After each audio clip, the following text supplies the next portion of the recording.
toll nañ ci jamono joo xam ne ñun artistes yi journalistes yi lu ñaaw rek lañ ñuy génneel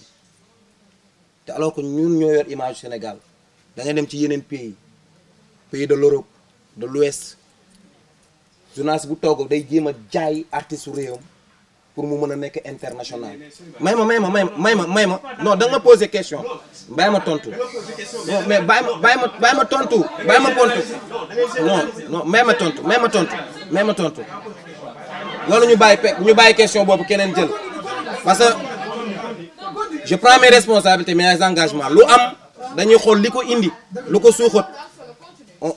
comprendre nga tey image bu rafet ci Sénégal ñun ñëpp a war a jël ñu génnee ko ñu fekk kuy def lu bon yaa ngi dégg pas ñu tasaare ko pas ñu yàq ko yaa ngi dégg mais ñu xam ne kii c'est un Sénégalais yaa ngi dégg kii sunu frère la tey bu ñu ko defalee bu ñu wanee lii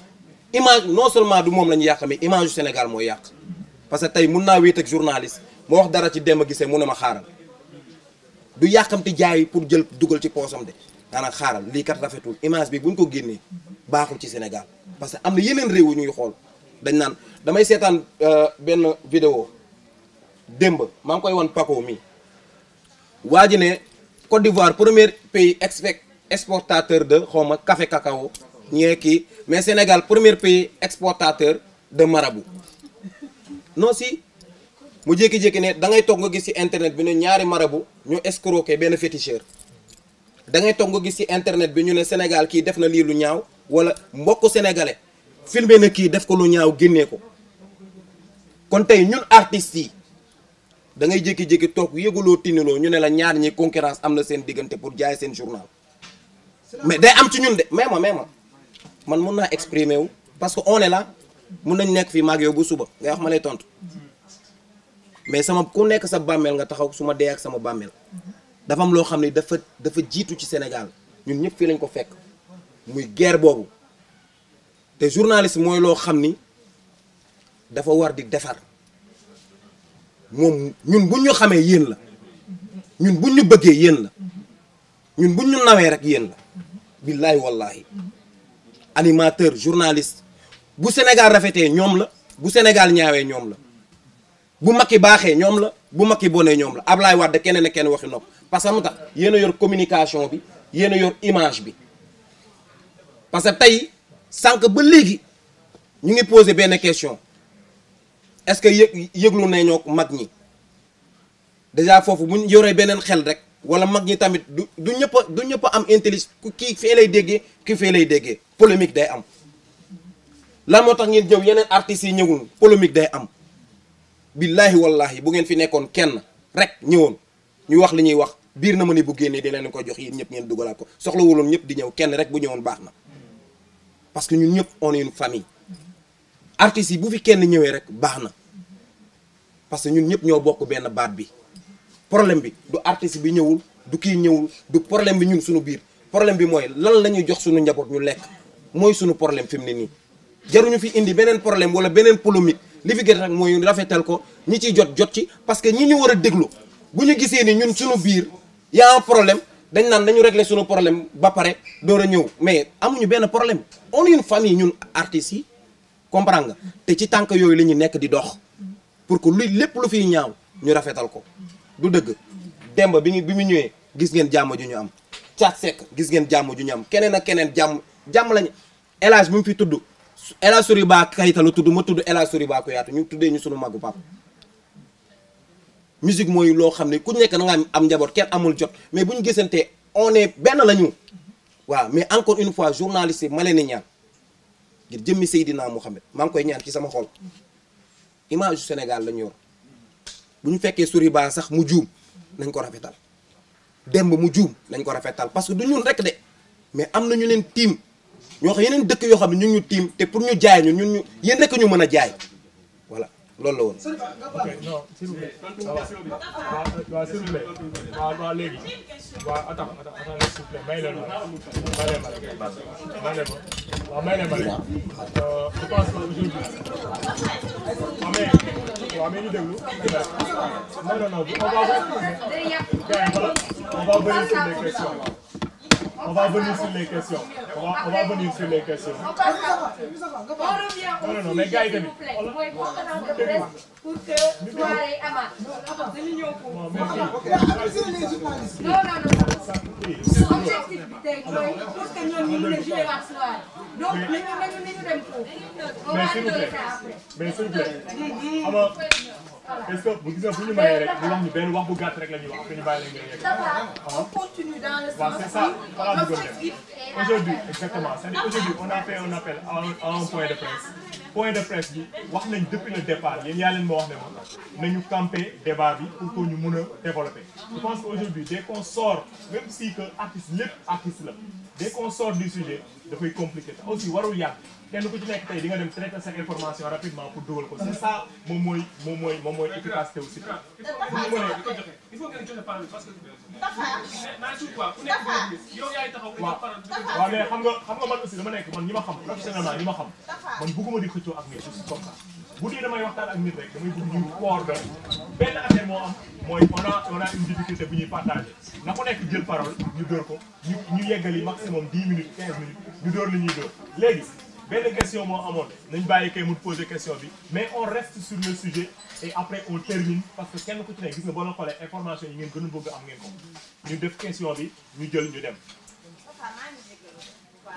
ok ma ñëw juste pour benn résumé aujourd'hui gis nga artistes yi waaw dama appelé léegi taf yéen ak artistes yi yéen yaa leen fàtt gis nga aujourd'hui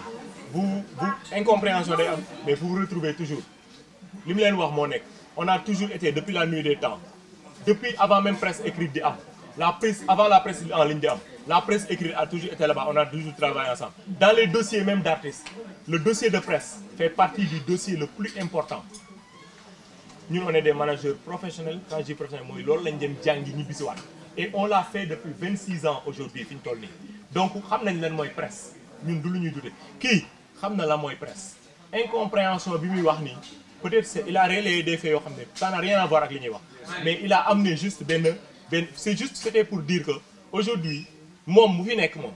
bu waxee ci sujet bi mel na ni wax naa ñëpp c'était ça le qui est important loolu la ñu war a retenir parce que moom ce qu'il voulait dire c'était juste ça dañu wan dëgg ce qu'il voulait dire mooy que gars yi nekkuñu fi mais moom bu waxee waxal na ñëpp c'était ça le sens de la réponse donc loolu moo am solo maintenant li nga xam ne moom moo am solo mooy aujourd'hui on a une activité bi xam nañ lan la on va essayer de voir s'il y a des questions on prend ces questions l'essentiel mooy que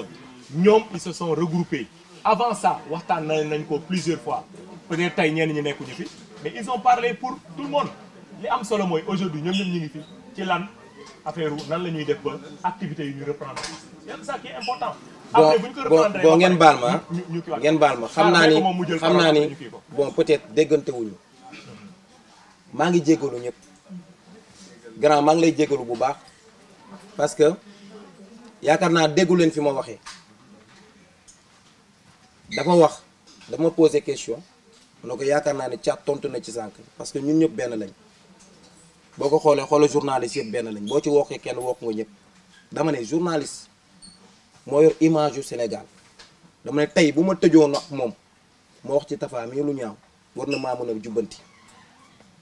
kon jàpp ma ni problème am na ci ñun artistes yi jàpp ma ni problème am na feneen ak feneen maa ngi jéggalu ñëpp liñ fi indi woon loolu la xam nga et que voilà ñun ñëpp ay ndaw lañ te ñëpp ay jum ku ci sentir nag ni dama la offensé maa ngi ci jéggalu bu njëkk juguma accuser journalistes yi dama wax une manière générale ñun ñëpp benn lañ ñu xool li rafet rek ñu génnee ko li ñu fi indi mooy ñu ñaan. dama lay jox benn entre parenthèse nga baal ma rek bu ndaw ñun on a appris l'éthique et la déontologie xam nañ ni nan la ñu war a gérer information am nañ la ñu war a defee li nga xam ni mooy joxe benn source dafa am lu am dama bëgg nga xam ko bu baax xam nga ko wala xamoo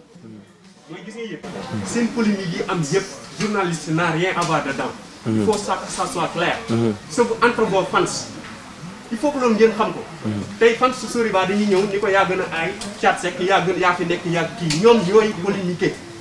à partir de là ñun mais journaliste loolu mooy du noonu ñun foofu lañ ñaari journaliste du sos de du sos parce que yow nii tey nii su ma ñëwoon bindal la benn affaire boo xamante ni nekkul mais da nga may porte plainte ni ma fan nga jëli source bi ak fan nga ko kiiyee am na wala am. ñoo bokk lu ñuy wax. voilà dama ne. waaw déglu ma rek boo ma fekkoon ci lu ñaaw. loolu dama lay leer ah bu ma dagg loolu déglu ma bu ma dagg ñun on est des journalistes. yaa ngi dégg. su ñu ñëwee pour jël point de presse. jarul ngeen di wax si journaliste yi yéen problème bu ngeen mën di am c'est entre vos fans. fans yi ñoo leen di jaxase journaliste à partir de là bu fekkee yow da ngaa def benn fekk journaliste bi koy jël relaté ko c'est aussi simple que ça. dëgg la waaw d'accord. non indexé wu ma dama ne. dama ne c'est bon. grand terminal la. maa ngi jégalu ah. voilà jégalu.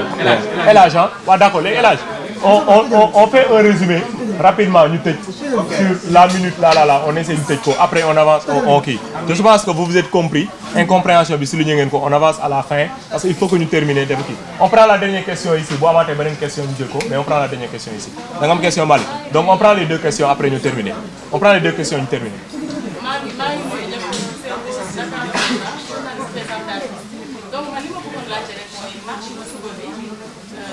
dégg nañ communiqué yi gis nañ affiche yi gis nañ da ngeen koy partagé seen suñu yéen artistes yi mais am na lu ci am ndax ñu ngi naan jox may ñu leen autorisation ma bëggoon xam autorisation ou pas ndax suba incha allah mën nañ leen xaar place de l'Obélisque pour ngeen xeex li nga xamante ni moom ngeen ñëw wax si fii encore. waaw loolu moom bu kii wulee moom ñun ñoo ngi xaaral ñu suba ñu ngi foofu. suba si on trouve voir une solution aujourd'hui parce que war nañ rencontrer demain on sera à la place de l'Obélisque. non suba on est là-bas à partir de 15h. ñun on a déjà pas si on n'a pas l'information de reprendre les activités aujourd'hui demain on sera à la place de l'Obélisque. Non on n'a pas l'autorisation c'est sorti le préfet nous a pas donné l'autorisation.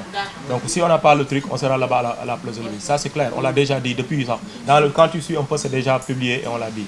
Ah bon. Donc on prend une question avec Malick et on ferme. Malick journaliste Wane Info. Bon comme dama nekkoon retard. moom benn leeral bu ma bëggoon xam. parce que gis nañ démb Ngone Ndour ak ki nga xamante moom mooy coordonnateur des acteurs de la culture muy Daniel Gomes. ñu dem amoon rencontre ak ministre bi. léegi ministre bi joxaat leen rendez-vous tey 19h. yéen ngeen nekk tey di kaas li nga xamante ni moom mooy seen ay doléances maanaam pour ngeen mën di tëggaat spectacle yi. alors ndax yéen ak Ngone Ndour da ngeen déggoowul wala ak lan moo tax dafa am différence. boo xamante ne yéen da ngeen koy xeex ak li ñu Ngone Ndour di xeex ndax loolu benn la wala déet lan moo tax est-ce que yéen waruloon woon xaar ba ñoom ñu jóge tey fi nga xamante ne moom mooy ministère ak xool lan lañ leen di wax bu fekkee li ñu leen wax neexu leen ndax da ngeen waroon xaar ba loolu génn ngeen mën a def seen point de presse wala lan mooy différence bi. non bàyyil ma wax ci ba pare parce que moom balaa ma ci parce que c'est le même combat c'est le même c'est-à-dire man maa ngi fa woon xam man bu ma demee nekk foofu pare ñëw nekk fii c'est parce que ñaar yi day mottalante il faut pas ñu kii mooy li ma ku nekk artiste da ngay bokk AMS wala nga bokk feneen ak feneen ñi fa dem AMS par exemple nga xam ne dafa dajale ay waykat AMS il est là-bas pour les chanteurs donc aujourd'hui li ñu fa dem ñefe ji pour loolu la manager yi nga xam ne ñoom ñoo fa nekk dañ fa nekk ñun suñu groupe sax moom manager am jigéen la n'est-ce pas c'est sa femme n'est-ce pas moom mi ngi ci biir association bi donc information yi dañ koy jàllale le fait que ñoom ñu décidé woon ne dañ koy def ba ñun ñu jàppale xam mooy lan mooy dañoo déggagul woon waykat yi ñoom ñu wax ensemble et ñoom ils voulaient en parler sur même sens bi et il faut que lancer un appel pour que ne demain affaire bi day am parce que li ñu fay jëlee tey ñun xamaguñ ko donc bu ñu waxee ne affaire bi dañ koy arrêté xam nga kon du bokk même sens donc ñoom dañoo wax ci ñoom li ñu bëggoon rek mooy dajale ci benn baat au lieu que Soriba di wax fee kii di wax fee kii di wax fee dañoo décidé woon rek tey ñu daje fii wax ci affaire suba bi parce que suba day am loolu moom c'est déjà décidé même devant le ministre on lui a dit ça on est que ñun demee nañ ñu may pour ñu def suñu kii bi à défaut bu dul loolu xanaa ñu ne ñu am ngeen autorisation dès le week-end de juillet mais bu dul loolu on va continuer. donc demain da ngeen di marche wala place de l'Obélisque. non place de l'Obélisque rek la ñuy def waaw kii la sitting la quoi. sitting la waaw on est là-bas en formant damier avec tous les acteurs musique affaire. incha allah maa ngi ñëw baykat yëpp ay ñëw. maa ngi wax sama xarit journaliste yëpp. gars yi ñu ngi leen di remercier. waaw ñu ngi remercier ñëpp ah. waaw.